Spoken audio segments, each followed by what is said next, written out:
म्हणजे रिक्षा घेऊन एक तरुण रस्त्यानं निघाला होता. ध्यानीमनी नसताना अचानक कोणीतरी आलं, रिक्षात बसलं आणि भर पावसात सलग त्याच्यावर 6 गोळ्या झाडल्या. कोयत्यानं सपासप वार केले आणि त्याची निर्घृण हत्या केली. ही घटना आहे पुण्यातल्या कोंढवा परिसरातली. हत्या झालेल्या रिक्षा चालकाचं नाव आहे गणेश काळे, जो वनराज आंदे प्रकरणात तुरुंगात असलेल्या समीर काळे याचा भाऊ आहे. मागं वनराज आंदेकर याच्या हत्येच्या आरोपाखाली त्याचा मेहुणा गणेश कोमकर याला अटक झालेली होती. वादावादातून तयार झालेल्या टोळ्या, पुण्यातलं भयानक गँगवॉर, सतत घडणारं हत्याकांड, हे चित्र दिसतंय तितकं आता सोपं नाहीये. याचा इतिहास खूप मोठा आहे. कोण आहे हा गणेश काळे? त्याची हत्या का झाली आणि कशी झाली? वनराज आंदेकरचा इतिहास नेमका काय? हे गँगवॉर प्रकरण नेमकं काय? सगळं जाणून घेऊयात या व्हिडिओच्या माध्यमातून. नमस्कार, मी प्रथमेश आणि तुम्ही पाहताय विषयच भारी. म्हणजे काल दुपारच्या वेळी वर्दळ असलेल्या ठिकाणी एका 32 वर्षीय तरुणाची हत्या करण्यात आली. या घटनेनं पुणे शहर पुन्हा हादरलंय. पुण्यातील खडी मशीन चौकातून सासवडकडे जाणाऱ्या बोगदेव घाटातील रस्त्यावर असलेल्या एका पेट्रोल पंपासमोरच ही हत्या करण्यात आली. गणेश काळे असं हत्या करण्यात आलेल्या तरुणाचं नाव आहे. तो रिक्षा चालक होता. गणेश काळे हा वनराज आंदेकर हत्या प्रकरणातील आरोपी समीर काळे याचा सक्का भाऊ आहे. वनराज आंदेकरच्या हत्येसाठी शस्त्र पुरवल्याचा आरोप समीर काळे याच्यावर आहे. पोलीस उपायुक्त राजकुमार शिंदे या प्रकरणी माहिती देताना सांगितलं की दुपारी 3:30 वाजताच्या सुमारास गणेश काळे हा रिक्षा घेऊन खडी मशीन चौकाच्या दिशेने निघालेला होता. त्याचवेळी 2 दुचाकीवरून काही जण त्याचा पाठलाग करत आले. चौघांनी जवळून गणेश काळेवर गोळ्या झाडल्या. जवळपास 4 राऊंड फायर करण्यात आले. काही बातम्यांमधून हे 5, 6, 3 असे वेगवेगळे आकडे आहेत. बरं, एवढंच नाही तर गणेश काळे जखमी झाल्यानंतर त्यानंतर त्याच्या डोक्यात कोयत्यानं वार करण्यात आले. याच कोयत्याच्या हल्ल्यानं त्याच्या डोक्यात आणि चेहऱ्यावर गंभीर जखमा झाल्या. गणेश हा येवलेवाडीत राहत होता. तो खडी मशीन चौकाकडे येत होता. पेट्रोल पंपाजवळ गणेशची रिक्षा अडवली गेली आणि अचानक घडलेल्या या प्रकारामुळे त्याला काहीच करता आलं नाही. त्याला सावरण्याची संधी मिळण्याआधीच दोघांनी त्याच्यावर गोळीबार सुरू केला. गणेश काळेला गोळ्या लागल्या. मानेत, छातीत आणि पोटात गोळ्या घुसल्या. त्यानंतर तो जागेवरच रक्ताच्या थारोळ्यात कोसळला. तो खाली कोसळल्यानंतर 2 हल्लेखोरांनी त्याच्या डोक्यात कोयत्यानं वार केले. ही हत्या गँगवॉर मधून करण्यात आल्याचं आता बोललं जात आहे. ज्या पद्धतीनं माजी नगरसेवक वनराज आंदेकर याची हत्या करण्यात आली होती, तो पॅटर्न गणेश काळेच्या हत्येसाठी वापरण्यात आलाय. वनराज आंदेकरवर आधी गोळ्या झाडण्यात आल्या होत्या. त्यानंतर कोयत्यानं वार केला होता. सप्टेंबर महिन्यात पुण्यातल्या नानापेठमध्ये वनराजच्या भाच्याची आयुष कोमकरची हत्या करण्यात आलेली होती. राष्ट्रवादी काँग्रेसचे माजी नगरसेवक वनराज आंदेकरच्या हत्येचा बदला म्हणून ही हत्या करण्यात आली होती असं बोललं जातं. म्हणजे पुणे शहरात गुढीगिरी क्षेत्रात आंदेकर या कुटुंबाचा रक्तरंजित इतिहास 5 दशकांचा असल्याचं बोललं जातं.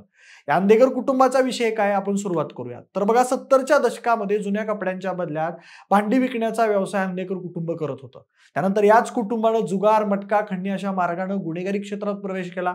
बाळकृष्ण आंदेकर यानं ही टोळी सुरू केली होती असं बोललं जातं. त्यानंतर त्याचा साथीदार प्रमोद माळवदकर यानं स्वतंत्र दुसरी टोळी सुरू केली. त्यानंतर पुण्यात आंदेकर आणि माळवदकर असं गँगवॉर सुरू झालं. या टोळी युद्धात आंदेकर टोळीनं पुढे प्रमोद माळवदकर याच्या वडिलांची 1978 मध्ये हत्या केली. त्यानंतर माळवदकर टोळीने बदला घेण्यासाठी बाळकृष्ण आंदेकर याची 1984 मध्ये हत्या केली. बाळकृष्ण आंदेकर याच्या हत्येनंतर या टोळीची सगळी सूत्र नंतर त्याचा चुलत भाऊ असणारा सूर्यकांत आंदेकर याच्याकडे आली. सूर्यकांत आंदेकर याला हत्येच्या खटल्यात जन्मठेप झाली. या टोळी युद्धात पुण्यात लागोपाठ 6 हत्या झाल्या होत्या त्यावेळेस. त्यानंतर पुणे पोलिसांनी 1997 मध्ये प्रमोद माळवदकर याला एन्काउंटरमध्ये ठार केल्यानंतर हे टोळी युद्ध अखेर शांत झालेलं होतं. आंदेकर कुटुंबानं त्यानंतर राजकारणात पाय पसरायला सुरुवात केली. बाळकृष्ण आंदेकर याची बहीण असणारी वत्सला आंदेकर या 1997 मध्ये नगरसेवक म्हणून निवडून आल्या आणि 1998 मध्ये सुरेश कलमाडी यांच्या पाठिंब्यावर पुण्याच्या महापौर बनल्या. जन्मठेपेच्या शिक्षेवर तुरुंगात गेलेल्या सूर्यकांत आंदेकर यांच्या पत्नी राजश्री आंदेकर या देखील नगरसेवक म्हणून निवडून आल्या. तसंच पुढे आंदेकर कुटुंबातील सदस्य असलेले रमाकांत, गणेश, उदयकांत आणि वनराज हे देखील पुढे जाऊन नगरसेवक म्हणून निवडून आले. आंदेकर कुटुंबातील सूर्यकांत आणि राजश्री यांचा मुलगा वनराज, मुलगी संजीवनी आणि कल्याणी अशा या सख्या बहिणी भावांमध्ये मालमत्ता आणि वर्चस्वातून संघर्ष पेटला. त्यातून जयंत कोमकर आणि सोमनाथ गायकवाड याचा साथीदार निखिल आखाडे याच्यावर सूर्यकांत आंदेकर याने हल्ला केला. त्यामुळे सूर्यकांत आंदेकर याच्यावर मोक्का कायद्याअंतर्गत कारवाई करण्यात आली. त्यानंतर राजकीय वरदस्तानं सूर्यकांत आंदेकर याला जामीन मिळाल्यानं चिडलेल्या जयंत कोमकर आणि सोमनाथ गायकवाड यांनी वनराज आंदेकर याचा काटा काढला आणि त्याची निर्घृण हत्या केली. 1 सप्टेंबर 2024 रोजी नानापेठेतील दोके तालमीजवळ वनराज आंदेकरची निर्घृण हत्या झाली. रात्री 9 वाजता वनराज आपल्या चुलत भाऊ शिवमशी बोलत असताना 10 ते 15 तरुणांनी 6 बाईकवर येऊन त्याच्यावर हल्ला केला. 5-6 गोळ्या झाडल्या. कोयत्यानं डोकं फोडलं. हल्लेखोरांनी रस्त्याची वीज बंद केली आणि वनराजला वेढा घातला. तो जागीच ठार झाला. वनराजच्या हत्येला त्याच्या घरातील कौटुंबिक कलह कारणीभूत असल्याचं समोर आलं. वनराज अंधेकर याचं त्याच्या 2 सख्या बहिणी संजीवनी आणि कल्याणी तसेच मिळून जयंत आणि गणेश लक्ष्मण कोमकर यांच्यासोबत वाद झाले होते. या हत्येनंतर पोलिसांनी संजीवनी, कल्याणी, मेहुणे जयंत आणि गणेश कोमकर यांच्यासह सोमनाथ गायकवाड या प्रमुख आरोपींसह एकूण 10 जणांना अटक झालेली होती. टोळी युद्धातून एकमेकांच्या टोळीतील माणसांचा गेम करताना अखेर या कुटुंबातच टोळी युद्ध सुरू झालं. सख्या बहिणींनी भावाची हत्या केली. 90च्या दशकात पुणे शहराचा जसजसा विस्तार होऊ लागला तसं गुन्हेगारीचं प्रमाण सुद्धा वाढत गेलं. पण जेव्हा पुणे आणि जवळपासच्या जमिनींचे भाव गगनाला भिडले तेव्हा पुण्यात सुरू झाल्या गँग वॉर. जमिनीच्या व्यवहारातून कोट्यावधी रुपये कमवता येऊ शकतात याची कुणकुण स्थानिक गुन्हेगारांना लागली आणि यातूनच जन्माला येऊ लागल्या छोट्या मोठ्या टोळ्या. मंडळी, गणेश विसर्जनाच्या आदल्या दिवशी 5 सप्टेंबर रोजी सायंकाळी 7:30 वाजण्याच्या सुमारास झालेल्या आयुष कोमकर खून प्रकरणानं शहरात खळबळ त्यावेळेस उडाली. त्या घटनेतही अंधेकर टोळीनं वर्चस्व आणि बदला म्हणून हल्ला केलेला होता आणि गणेश काळेचा खून घडल्याने या टोळ्यातील वैर आणि सूडभावनेनं पुन्हा एकदा आता डोकं वर काढल्याची चर्चा सुरू झाली आहे. दरम्यान अंधेकर टोळी, कोमकर आणि सोम्या गायकवाड टोळी सध्या कारागृहात आहे.